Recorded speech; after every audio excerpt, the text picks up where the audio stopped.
The night it happened, Elijah Ward passed out face down on his pillow with YouTube still playing. Finals week had been brutal. Too much caffeine, not enough food, and the kind of exhaustion that feels like static behind your eyes. The last thing he remembered was some random video mumbling in the background while his phone screen glowed against the nightstand. When he woke, sunlight was leaking through the blinds. His mouth felt like sandpaper. The phone was still there beside him, only now it was recording. A red dot blinked beside a timer that had stopped at 2 hours, 12 minutes. For a full 5 seconds he just stared, trying to figure out what half-awake version of himself would film the ceiling for 2 hours. Then curiosity took over. He hit play. At first it was harmless, soft snores, the hum of the AC, the occasional rustle of sheets. Then, right around 3:15 a.m., came a sound that made his chest tighten, the clean click of his front door latch. His apartment was tiny, 1 bedroom, 1 bath and a living area you could cross in 6 steps. So when that door opened, whoever it was stood barely a few feet from where he slept. Elijah turned the volume up, heart pounding. On the recording, footsteps echoed against the linoleum. 2 sets, 1 heavy, 1 light. A whisper followed. He's still asleep. He froze, thumb hovering over the pause button, listening to the real silence of his room. Then he hit play again. Drawers opened. Furniture shifted. Someone murmured, "TV first." Another voice replied, "Laptop next." Elijah's stomach turned to ice. He jumped from bed and stumbled into the living room. The TV stand was bare, his laptop gone. Every drawer half open, everything touched but not trashed, like professionals who knew exactly what to take. There was no broken lock, no splintered frame, just the tiny empty hook by the door where his spare key used to hang. The one he'd made 2 days ago for the plumbers who fixed a leak. He rushed to the porch camera app. The feed showed 2 men in hoodies walking straight up to his door at 3:12 a.m. One bent to the lock. The door swung open. Elijah knew them immediately, the same plumbers. One even carried the red and black tool bag with his name tag still attached. He watched them walk out calmly. TV wrapped in a blanket, closing the door gently behind them. They even locked it on the way out. Elijah called 911. Voice shaking so badly the dispatcher had to ask him to repeat his address. When officers arrived, he showed them everything. The recording, the porch feed, the stolen key story. One cop just nodded and said quietly, "Change your locks." That afternoon, Elijah did. New locks, no spare keys. But that night, sleep didn't come easy. Every shadow looked like a memory replaying itself. Quiet feet moving through his room while he lay unconscious. He hadn't realized safety could be taken so silently. That night, Elijah couldn't bring himself to sleep. The apartment felt smaller now, the air heavier, like it still remembered the strangers who had walked through it. Every sound made him flinch, the hum of the fridge, the pipes shifting, even his own breath. He sat on the couch with all the lights on, phone clutched in his hand, replaying that recording again and again. The whisper always came at the same moment. Calm, casual. He's still asleep. 2 words that rewired his entire sense of safety. He had already sent copies of the video to the police, but he kept one on his laptop, telling himself it was for evidence. The truth was darker. He couldn't stop watching it. He needed to prove to himself it was real, that it wasn't some dream cooked up by exhaustion and caffeine. The detective called the next morning. "Mr. Ward, those contractors you hired? The business license they used belongs to a real company that went under 3 years ago. The phone numbers are disconnected." Elijah swallowed hard. "So they built a fake company?" "Looks that way. A front for burglary, maybe worse." The detective's voice was calm, procedural. But Elijah's eyes were darting around his living room, tracing every place they must have stood. Near the TV, by the sofa, close enough to his bedroom door to hear him breathe. "They used my key," Elijah whispered. "Yes," the detective said quietly. "Change your locks, and don't stay there tonight if you can help it."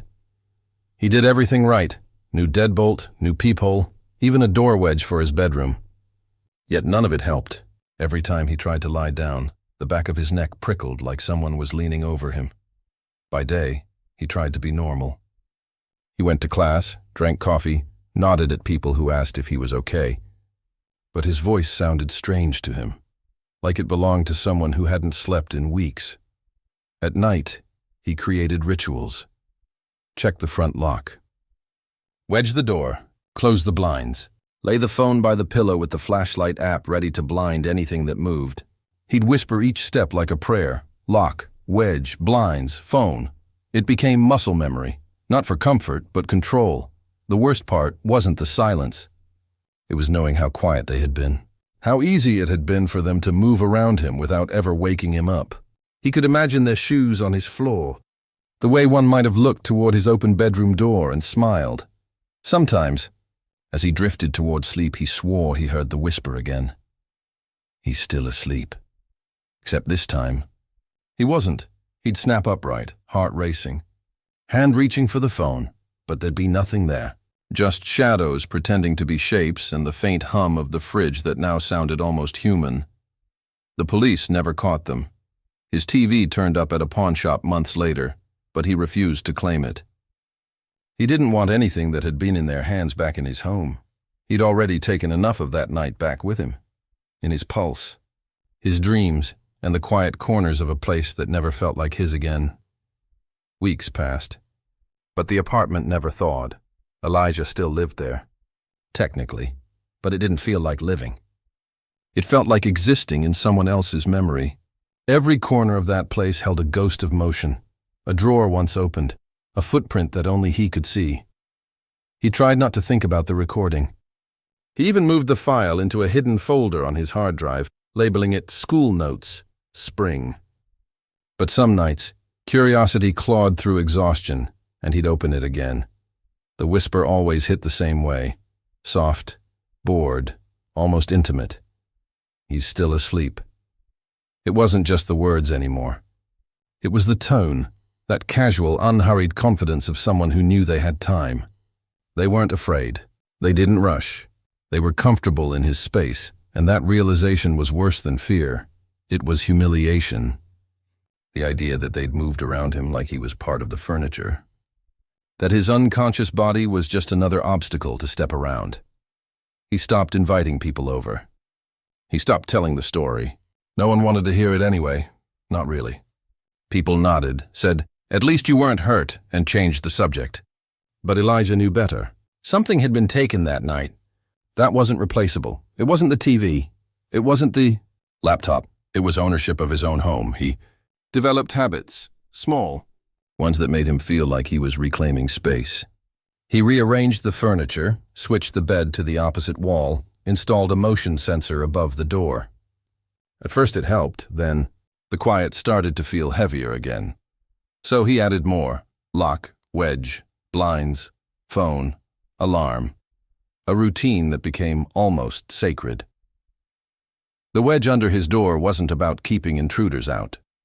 It was about proving to himself that he'd know this time. If anything ever came back, he wouldn't sleep through it. He'd be ready. He told himself he'd moved on, but he knew better. When he lay down, his body still remembered. His muscles stayed tense, breath shallow, heart waiting for the next sound. Some nights, he caught himself staring at the red recording dot on his phone camera before bed. He'd think, if something happens again, I'll have proof. Then he'd think, but what if I don't wake up? So he started recording every night anyway. Not because he needed evidence, but because he needed witnesses. Even if that witness was a phone on a nightstand, watching him sleep, promising that this time at least, he wouldn't miss it. He hasn't watched any of those new recordings. He says they're just backups. But deep down, he knows the truth. It's not about proof anymore. It's about control, or the illusion of it. And maybe that's the same thing. Because once someone walks through your home while you're unconscious, you never truly sleep again. You only practice staying awake. They'd planned it for months. Their first real trip together. Maya Trent packed enough snacks to feed a search party. And Darius Cole insisted on doing everything authentic. No cabins, no RVs. Just one tent, a creek, and the open dark. The drive out had been laughter and playlists. By sunset, They had a fire crackling and marshmallows charring to coal. Darius teased her about the smoke curling into her hair, and she threw a burnt one at him. They were clumsy campers, but happy ones, and the forest, with its heavy quiet, felt like a secret they'd earned. By 11 p.m., the world outside their tent had gone completely black. No headlights, no planes overhead, no cell signal, just the sound of the creek and the hiss of their cooling lantern. The air smelled like pine and sugar. Darius zipped the flap shut and said, "This is nice, right?" Maya smiled, already half asleep. "Yeah. Feels like no one else exists." And for a while, it really did. Until something snapped. A clean, crisp crack. The unmistakable sound of a twig under weight. Maya's eyes opened. She told herself it was an animal, maybe a raccoon. Then came another snap, slower this time, closer. She nudged Darius. "You hear that?" He groaned, face buried in the pillow. "Probably deer." "Deer don't walk in circles," she whispered. Then came the light. A thin beam swept across the tent wall, slicing through the orange glow of their lantern. It moved in a slow arc, from her face, across the ceiling, to the zipper. It wasn't their light. Their lantern was off. Maya's heart started hammering. She could hear her own pulse louder than the creak. "Darius." "I see it," he breathed. "Maybe a ranger." "Rangers don't sneak," she whispered. They call out. Outside, something shifted, boots scuffing dirt. Then another pair, not one person, two, maybe three. Their footsteps circled, soft but deliberate, crunching pine needles in slow rhythm. Maya clamped a hand over her mouth as shadows brushed the tent fabric. She could feel it flex where someone's knee pressed against it. The whispering started next, low, guttural, like a private conversation shared in a language made of breath. She grabbed Darius's arm, nails digging in. He mouthed, "Stay quiet." Then a voice, just loud enough to cut through the silence. "Backside." The words crawled into her chest and froze there. She didn't breathe. Neither did he. Somewhere near her shoulder, the tent pole bowed inward, just a little, as though a hand was testing the tension. The nylon trembled against her hair. It was the smallest sound in the world, a fingertip brushing fabric, and it was somehow the loudest thing she'd ever heard. They didn't move. Didn't even blink. The flashlight beam returned, sliding up the tent wall, pausing on the zipper. The light didn't move again. It just waited. Darius's fingers crept toward his pocket. He pulled out the tiny alarm keychain Maya always carried when she walked home at night. His thumb found the pin. She mouthed, "On 3. He nodded. Her pulse hit like thunder in her ears. 1. The zipper quivered. 2. A breath. Not theirs, right outside. 3. She ripped the pin free. The alarm shrieked. High and violent, ripping through the forest like metal being torn apart. The flashing strobe filled the tent, white light bouncing off every surface, a miniature explosion of panic. Outside, footsteps scattered, fast, stumbling, colliding into one another. But then they stopped. Not running away, just stopping, like they were waiting again. Darius shouted, "We called the Rangers!" Maya followed, her voice cracking. "We're recording you." Silence. Only the creek, gurgling like it hadn't seen anything at all. They kept the alarm screaming for 5 full minutes before daring to stop it. Neither slept, neither spoke. The night felt thick, the air gone strange and still. And somewhere in the dark, unseen and unhurried, something was still out there, listening. When dawn finally seeped into the trees, it felt unreal, thin light through fog, weak and colorless, like the forest hadn't forgiven them for surviving the night. Maya unzipped the tent flap with shaking fingers. Cold air rushed in, sharp with pine and dew. For a moment, she expected to see everything torn apart. The tent slashed, their gear gone, tire tracks leading away, but nothing was missing. The camp was perfectly still, except for the ground. Footprints circled their tent, dozens of them. Some deep, some faint, all close. Too close. The soil by the creek was trampled, and near the flap, the earth showed knee marks, like someone had crouched low to listen. A single handprint, pressed into the dirt beside the pole that had bent inward against Maya's shoulder. Darius stared at it too long. "Holy shit," he whispered. Over and over, like the words could keep the image from being real. They packed fast, too fast. No coffee, no breakfast, no conversation, just trembling hands and the frantic zipping of bags. It took less than 10 minutes from flap open to engine on. Maya's breathing didn't even out until the tent was nothing but a memory in the rearview mirror. On the dirt road out, a park ranger flagged them down. He looked young, maybe 30, but his eyes said he'd heard too many stories like theirs. "You two okay?" "You left your site in a hurry," he said. Maya told him everything, the flashlight, the whispers, the alarm. Darius added the footprints. The ranger's face tightened. "No other campers were registered in that area," he said finally, "and no volunteer crews were scheduled overnight." He looked past them toward the trees, then back at their pale faces. "If you hear anything again, don't wait. Drive out." "Call from the highway," they nodded. He followed them with his gaze as they pulled away, like he didn't want to turn his back on the forest either. The ride home was silent except for the rumble of tires and the occasional hitched breath. Maya watched the trees flicker by, green, black, and tried not to imagine faces behind them. She couldn't stop replaying one moment, that first flashlight beam sliding over her face, the precision of it, the knowing whoever had held that light saw her eyes move under the thin nylon wall. They knew where she was, how close she was, how small. Darius tried to make a joke halfway down the highway. "Guess we're hotel people now," he said with a weak laugh. Maya didn't answer. She was staring at the rearview mirror, watching the fading outline of the forest road. And for a second, she could have sworn she saw a brief flash of white in the trees. Like a flashlight catching the dawn. They got back to the city before noon, but the sunlight didn't feel like safety. It felt wrong, too bright, too warm, like it was pretending nothing had happened. Maya carried the tent up to their apartment and set it in the corner. Pine needles still clung to the folds. She told herself she'd wash it later, but later never came. The sight of it made her stomach twist. That night, Darius crashed hard, the exhaustion finally catching him. Maya lay beside him, staring at the ceiling.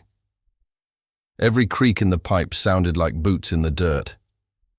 Every passing car light flashed across the wall just long enough to make her heart seize. Sleep finally dragged her under, but not gently. She dreamt of the tent again, of the flashlight crawling across the fabric.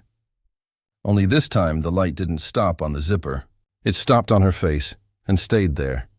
She woke gasping, eyes darting to the bedroom window. Nothing there, but her pulse didn't believe it. Days turned into a week. They stopped talking about the trip.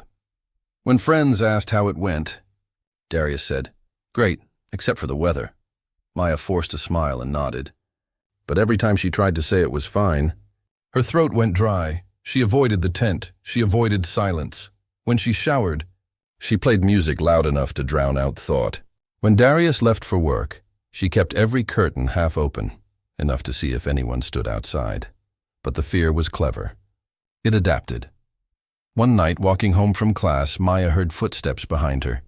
Normal city noise. But then they matched her pace. She slowed. So did they. She sped up. So did they. When she turned, the street was empty, just wet asphalt and a flickering street light. She ran the rest of the way home. Inside, she double-locked the door, turned on every lamp, and sat on the couch until her breathing slowed. That's when she noticed it.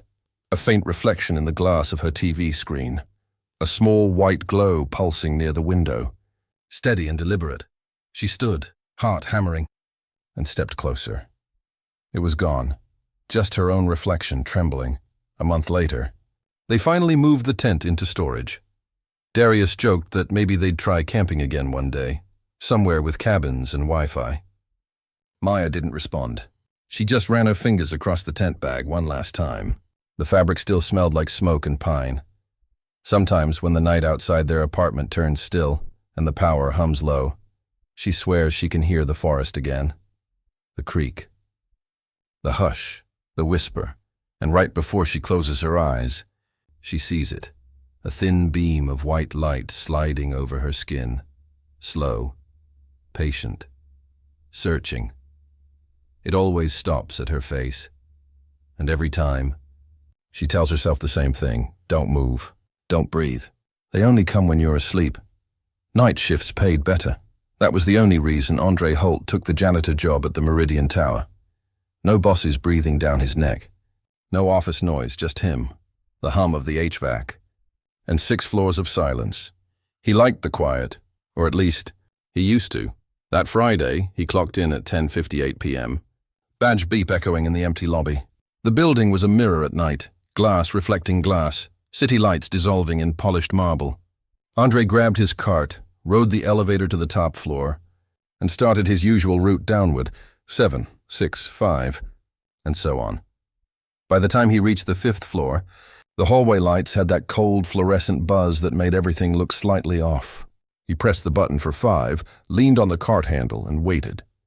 The elevator doors slid open before he even touched the panel, like someone had already called it. Standing in the hallway was a woman, bare feet, thin hospital gown, hair damp sticking to her neck. A white plastic bracelet dangled from her wrist. Andre froze halfway into the elevator. Ma'am? You're in the wrong building, he said, trying for polite. The hospital was across the street. He could see its red logo through the lobby windows every night. But she just smiled at him. Not friendly, not threatening, just, "Patient, are you okay?" he asked, stepping out. The floor tiles were cold through his shoes. She didn't answer. Didn't even blink. He pointed toward the lobby phone behind him. "I can call security, they'll walk you back." He took one step toward the phone. When he turned back, the elevator doors had closed. She was gone. Andre stood there, staring at the polished metal, heart thudding in his throat. The reflection in the elevator wall showed only him, confused, sweating, trying to make sense of what just didn't make sense. He hit the button again. Doors slid open. Empty. Maybe she walked around the corner, he muttered, though his voice didn't sound like his. He picked up the phone and called the security office. "Hey, Hernandez, you got anyone on cameras?" "5th floor hallway. I just saw a woman in a hospital gown." "Hold on," came the guard's tired voice. "Checking now." Andre waited, watching his own reflection in the elevator doors. "Nothing," Hernandez said finally. "You're alone, man. Nobody's been up there for 20 minutes. "What?" "No, she was right here. Bare feet, hospital bracelet." She smiled at me. The guard sighed. "Maybe you're overtired. Get some coffee." Andre hung up, jaw tight. He wasn't tired. He knew what he saw. He forced himself back into the elevator. As the doors slid shut, his eyes caught something strange. A faint smudge on the stainless steel, right where the woman's shoulder had been, like condensation from damp skin. He touched it. The metal was cold. He cleaned faster that night, rushing through the offices, pretending he didn't feel watched. Every time the elevator dinged, his chest clenched. At 1:14 a.m., it happened again. He was mopping near the stairwell when the elevator chimed softly in the distance, floor 5. The doors opened. No one called it. Andre stood perfectly still, mop dripping water onto the tile.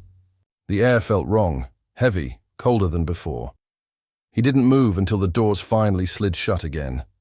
That night, he clocked out 10 minutes early. He told himself it was just exhaustion, but on the drive home, every red light reflection on his windshield looked like hospital white. Andre didn't sleep the next day.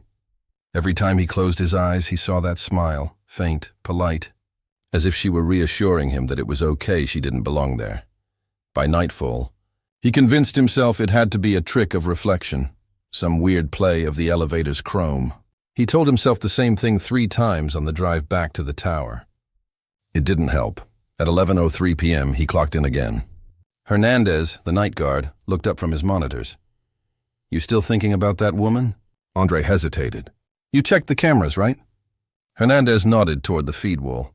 "Yeah, checked twice. There was no one there, man. Just you, talking to the air." Andre frowned.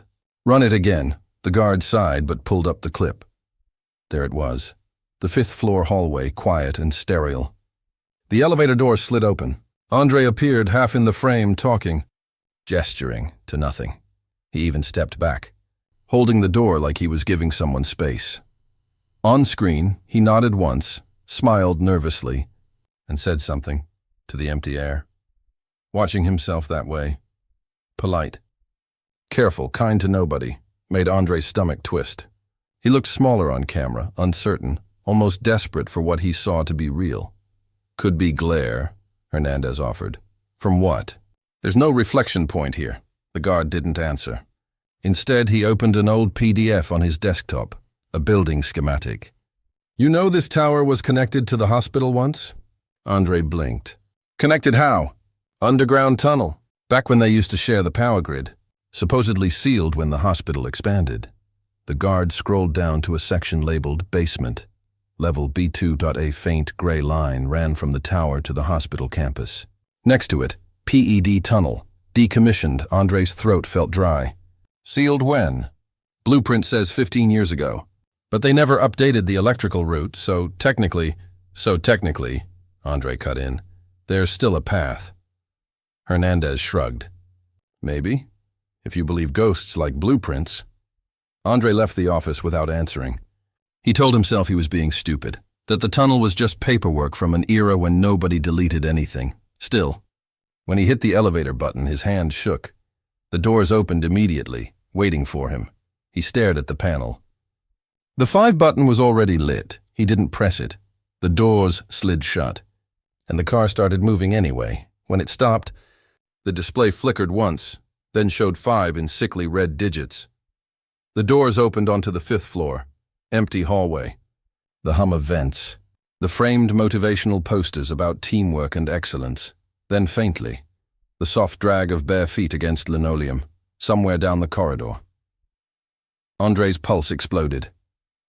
He hit close door 3 times fast, the sound echoing like panic. The elevator doors shut slow, too slow, and he caught a glimpse of something pale at the end of the hall. Not moving, just standing there. By the time the car descended, his hands were shaking so hard he almost dropped his key card. He didn't go back up. He didn't finish the floors. He just sat in the lobby until sunrise, watching the elevator numbers blink up and down by themselves. When he finally clocked out, the morning guard asked if he was okay. Andre lied. He said he'd caught a cold. But the truth followed him home. The quiet, the reflection. The sound of the elevator doors opening for someone else. Andre didn't quit, though every part of him wanted to. He told himself he needed the paycheck. That the bills didn't care about ghosts, but deep down he knew it was more than that. He needed to see her again, or prove she wasn't real. A week later, he switched shifts with another cleaner. You take floors 1 through 3, Andre said. I'll handle 5 and 6, the guy shrugged. Your funeral, man. At 12:37 a.m., Andre's cart rattled out of the elevator onto the 5th floor. The air was still, unnaturally clean. His mop bucket rolled over the same tiles he'd fled from nights before. Every shadow in the corridor looked stretched, like the light couldn't quite reach it. He forced himself to move. Conference room, break room, hallway glass. He wiped, scrubbed, polished. Every squeak of his rag felt like a heartbeat. When he finally turned toward the elevator lobby, something caught his eye. A faint rectangle on the wall, darker beige beneath the paint. Like someone had covered up a sign decades ago. He leaned closer, tilting his head. Under the fresh paint, faint ghost letters surfaced. Tunnel level. His throat went dry. It wasn't just an old mark. There was texture. The faint outline of a sealed frame beneath it. Someone had plastered over a door. He took a step back, mop handle trembling in his grip. Nah, he whispered. Not tonight. He turned toward the elevator. But it was already waiting for him, doors wide open, as if it had been listening. The car glowed softly, a mirror box of silver light. He stared at it. Then through the reflection, he saw movement, a figure, faint and pale, standing where he had just been, by the wall, the hospital gown. The bracelet still smiling, he spun around. The hallway was empty. When he turned back, her reflection was closer. Andre stumbled backward into the car and slammed the close door button. The doors hesitated, then began to shut inch by inch, agonizingly slow. As the gap narrowed, he saw a bare foot step forward into the beam of light. Just before the doors sealed tight with a hollow thunk, the car dropped like it couldn't wait to get away. He didn't breathe until the elevator reached the lobby. Hernandez was there, half asleep at the desk. "You look like hell," he said, blinking at Andre's sweat-soaked face. "She's still up there," Andre managed. "The woman? She's not alive," the guard frowned. "You want me to pull footage again?" Andre shook his head slowly. "Cameras don't matter. They lie." He signed out early and left the building just as the sun bled into the skyline. Outside, across the street, the hospital's east wing caught the light, a tall, windowless slab that had been closed for renovations for months. At the bottom corner, almost hidden by ivy, was a metal service door. The sticker on it was faded, barely legible. But Andre could still read the last two words. "Tunnel access. He still works. Nights at the Meridian Tower. Still takes the elevator. But he doesn't stand in the middle anymore. He keeps one." Thumb pressed over closed door and his back against the panel, because sometimes, when the car stops at 5 all on its own, he swears he can smell hospital antiseptic in the air. And just before the doors close, if he's too slow, he sees it again. A soft white reflection that looks almost like a smile. Tessa Lang had a bad habit of keeping her life under the bed. Old notebooks, tangled chargers, socks without pairs, and whatever else she was too tired to deal with. It was a quiet, messy chaos that no one saw but her. That night, her phone joined the mess.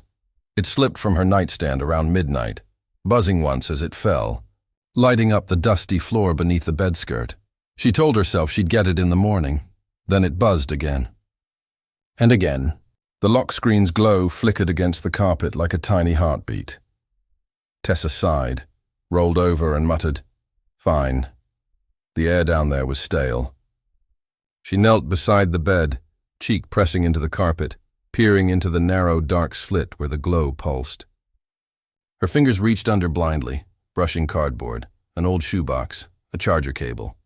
Nothing. Another buzz. The phone had slid farther back. She pushed her shoulder against the frame, stretching until her arm ached, fingertips just grazing the corner of the case. Almost there. Something grabbed her wrist, cold fingers, human, firm. There wasn't time to scream at first. Her mind refused to process what she felt. Then the pull came. Hard, sharp, enough to drag her arm an inch deeper beneath the frame. Her elbow cracked against the wooden slat. That's when she screamed. She kicked backward instinctively, heel slamming the bed leg so hard the whole frame shifted.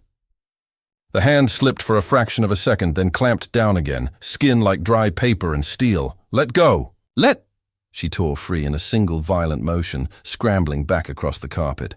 Her wrist burned red and raw where the grip had been. The bedskirt swayed once, slow, like something had just retreated underneath. Silence. Her phone buzzed again. Screen glowing faintly. This time, sliding out the far side of the bed like it had been kicked toward her. Tessa grabbed it and bolted for the bathroom, slamming the door, twisting the lock with shaking hands. Her chest heaved. The fan was broken, so she could hear every sound beyond the door, every soft creak of the apartment settling. And her thumb missed the emergency call once. Twice, then hit it. "911, what's your emergency?" "There's someone in my apartment," she whispered. "Under my bed."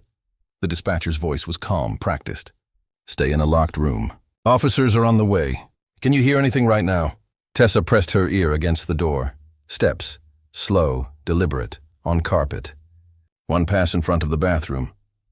Then the creak of the floorboard by her bed. Then nothing. Her pulse pounded so hard she thought the dispatcher could hear it.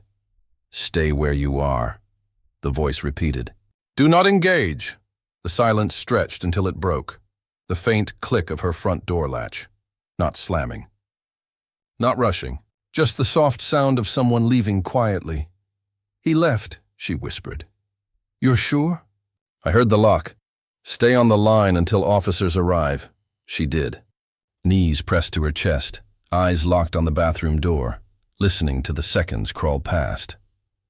The hum of the apartment had never sounded so alive. When the police finally banged on her door, she jumped so hard she almost fell. "Ma'am." "It's the LAPD. You're safe to come out." Tessa cracked the bathroom door. Just enough to see uniforms, flashlights, calm faces, and for the first time in an hour, she let herself breathe. The two officers moved through Tessa's apartment with slow, deliberate precision, one checking the bedroom, the other sweeping the kitchen and living room. Every sound, every squeak of boots, every hiss of a radio had made her flinch. "Clear," one of them said finally. Shining a flashlight under the bed, the beam caught something metallic. "Got a device," he murmured. Tessa stood in the hallway, still barefoot, still trembling. "Device?" The officer crouched, arm vanishing under the frame. When he pulled it out, he held a small black phone, a burner, screen cracked, taped to the underside of the slats with black electrical tape. He looked at her. "You recognize this?" She shook her head. The other officer leaned in. "There's something else." He reached up and tugged free a folded black hoodie, neatly tucked between the wood and the mattress, like someone had stored it for later. Seeing it, her bed, her room, turned into someone else's hiding place made her knees weaken. She gripped the doorframe just to stay upright. The cop's flashlight caught a faint loop of twine tied to the window latch.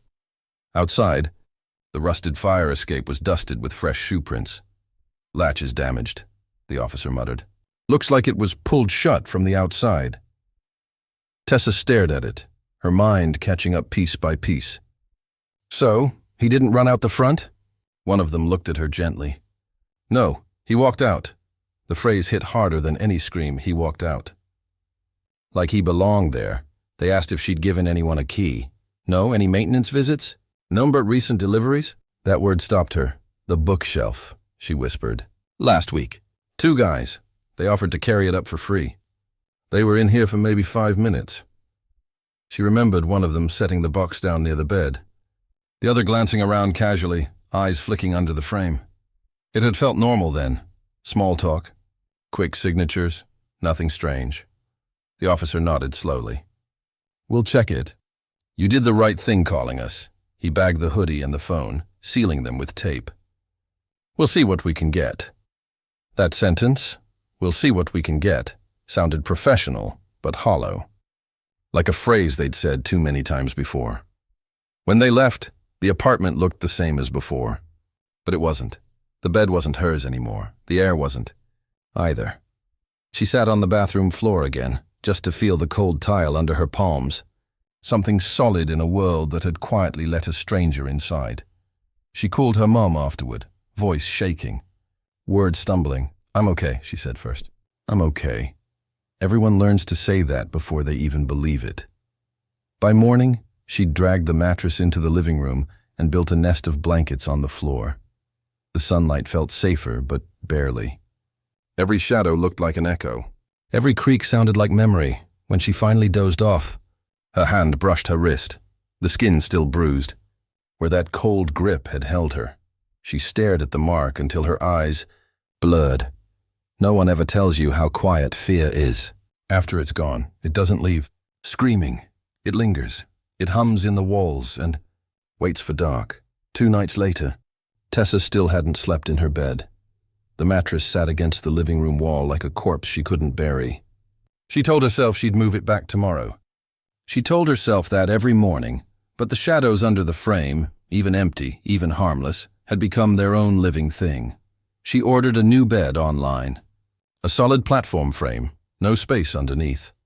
When the page asked for shipping instructions, her hands shook typing, "Leave it at the door. Do not enter apartment." The police had called once since the break-in. The hoodie was cheap. No labels. The phone's SIM card had been wiped clean hours before they found it.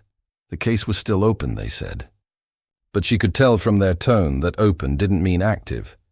She started keeping her door wedged at night, even when the new lock clicked perfectly. A small triangle of rubber pressing against the floor, a silly, fragile piece of comfort that somehow made breathing easier. Her therapist told her it would take time. Her mother told her to move. Her friends told her she was brave. None of them were there when the pipes creaked or the neighbors. Cat brushed past the door, The body remembers fear like a language, and hers was fluent now.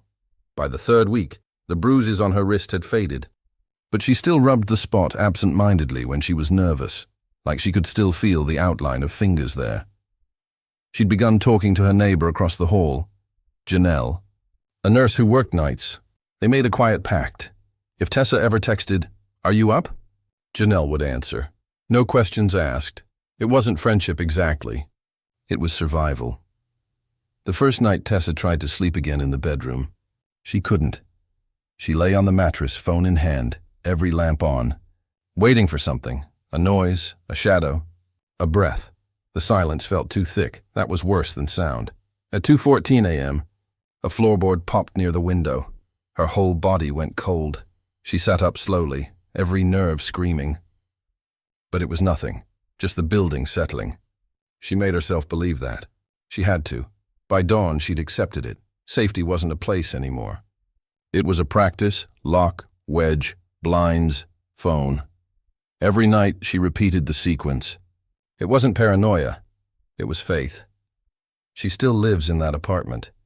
For now, the new bed doesn't have space for monsters. But sometimes, when she drops something, a charger, a sock, and it rolls beneath the frame, she doesn't reach for it. She just leaves it there, because deep down, she knows the truth. It's not the dark she's afraid of anymore. It's what the dark once knew about her. How to find her hand. How to wait, and how to walk away when the screaming stopped.